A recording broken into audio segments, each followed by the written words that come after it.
What's going on, everyone? My name is Michael. Some of you know me as Magic Mike, and on today's episode I'm going to be replacing the alternator on my 2005 Suzuki Aerio SX. Let's get started. First thing we're going to do is we're going to remove the negative cable from the battery because we're going to be working with the electrical system, so we want to make sure that we have power disconnected. Then after that we're going to remove the passenger front wheel, then the belt, and we'll go from there.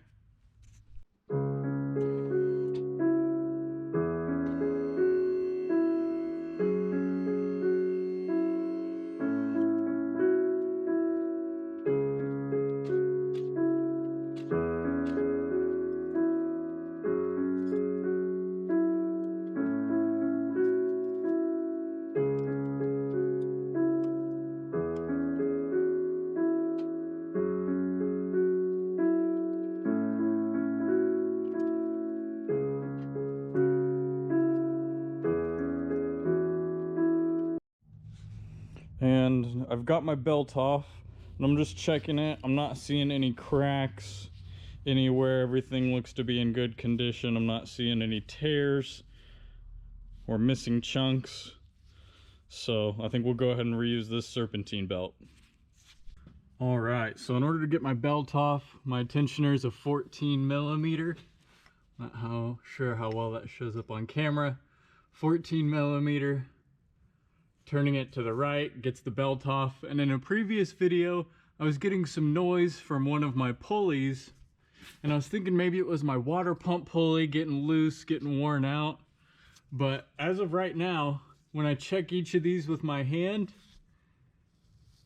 they're all pretty tight, so that noise could be coming from somewhere else. So I'll have to do a little bit more diagnosis on that. Could be an exhaust leak somewhere. Hard telling, but I'll have to do that in a different video. But good news is all of my pulleys are tight. I'm not seeing any issues with those. So then I've got that belt off. The next thing I'm going to do is this has a heat shield around the alternator. So I'm going to remove that. It looks like 3 or 4 10 millimeter nuts holding that heat shield in place. So I'll go ahead and get that removed. So it was just 2 10 millimeter bolts to get this heat shield for the alternator removed. Kind of hard to see this on camera. So now that we've got those 2 10 millimeter nuts off, we'll go ahead and we'll loosen it up from the bracket. It looks like another 14 millimeter down low and a 14 millimeter up top. And then we've got 2 connections. We've got a black plastic connector on the back and 1 main power wire to the alternator that we'll need to disconnect as well. And then the alternator should be ready to come out. So in order to remove this alternator, I've got one of my 14 millimeter bolts out, but I need to remove these other 2 because I need to drop this bracket completely, which will give me enough room to push the alternator back. And then let's see if I can get it right up above. There's a nut that I already have kind of loose right underneath the power steering pump. In order to get that all the way off, I need to remove this bracket completely, like I was saying. That will allow me to push the alternator back towards the interior of the vehicle, allowing me enough room to remove that nut fully, and then I can have the alternator all the way out. So I do need to remove this bracket down here next. Alright, so as you can see, I have the alternator out. I wasn't able to record it because I had to use 2 hands. And what I had to do for my car is, if you look up here, my front engine mount is already pretty much collapsed. It's another part that I need to order. So that means that my engine is sitting just about as low as it already can with everything still installed. My boot is already torn, so I wasn't worried about that. But what I had to do is I had to put a pry bar and pry the engine forward towards the front of the vehicle in order to get enough room to get that alternator out from this space right here. I'm not exactly sure why Suzuki wouldn't have just made a big enough cutout to remove the alternator without having to fit a pry bar in here and pry the engine forward, but it can be done. Again, I wasn't worried about tearing my boots. If this was if I had already replaced my CV axles, I'd probably remove the axle before I did this, but I'm still waiting on getting those axles. That'll be done in another video, so that made this alternator replacement a little bit easier. One other point I want to make, if you are following this as a tutorial for how to do your own alternator on your Suzuki, be extremely careful because the metal of this oil pan is not very thick at all. And if you put too much pressure on it, you are very, very likely to puncture it. So be careful if you're prying right here. This is where I pried, right between this lower control arm, subframe mount, and the oil pan. If you do pry there, be very, very, very careful not to puncture that oil pan. And as you can see, I've got both alternators right here, side by side. Here's my old one, here's my new one. They appear to be the same. Pulleys look to be about the same size. Same number of threads on the pulleys, so I know my belt's gonna fit. Everything looks to be the same, so we'll go ahead and we'll get this one installed in the vehicle. And then I have to, was this top stud that had that 13mm nut that sits right behind the power steering pump. I had to remove that completely. Once I had that out, then I was able to pry the engine forward and get the alternator out. So I'll have to go ahead and install this one, flip it around, get my stud back through here, and then get this one installed. So we'll do that next.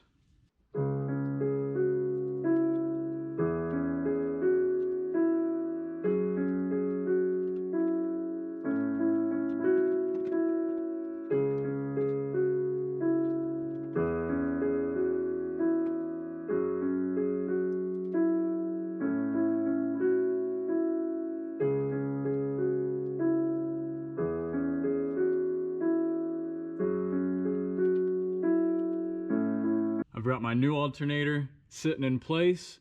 I'll go ahead and I'll get that 13mm installed just under the power steering pump, and I'll get this bracket reinstalled.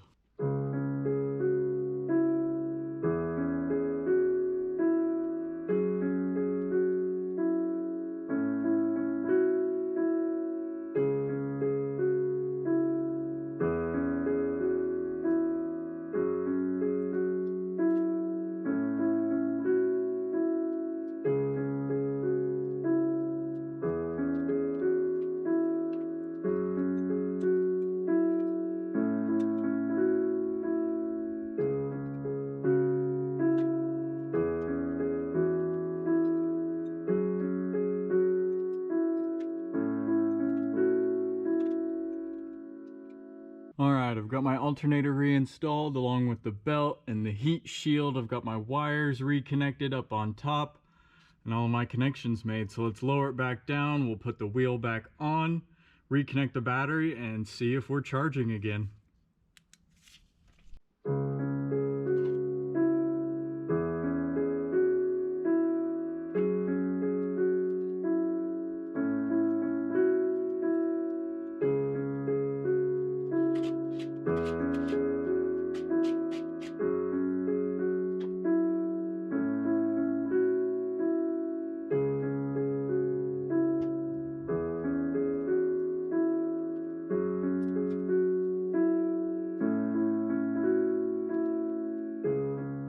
My jump box on here. We're going to go ahead and give it a jump start since my battery died when my alternator quit charging, and let's see if my alternator is charging now.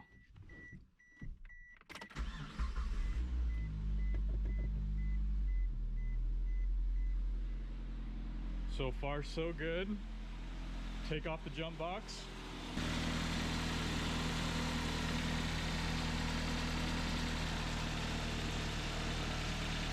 Look at that.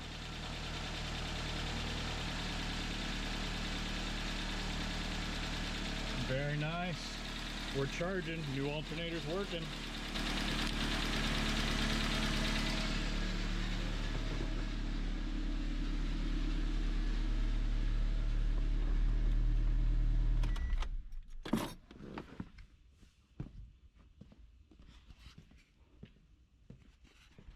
Alright, well, it's good to see that the new alternator did take care of my problem.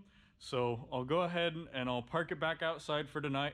I'm going to charge the battery tomorrow when I get into work, let it charge during the day so I can have a fully charged battery. Hopefully this car will be up and running and I can do the valve cover gasket tomorrow night. I'll do that in the next video. I'm so grateful to have all of you here. I will definitely be uploading more videos of the Suzuki and the Buick. I will be doing more piano videos. I'll be doing some more opinion videos like on my Nissan Leaf. And so there's plenty more content to come. Thank you again.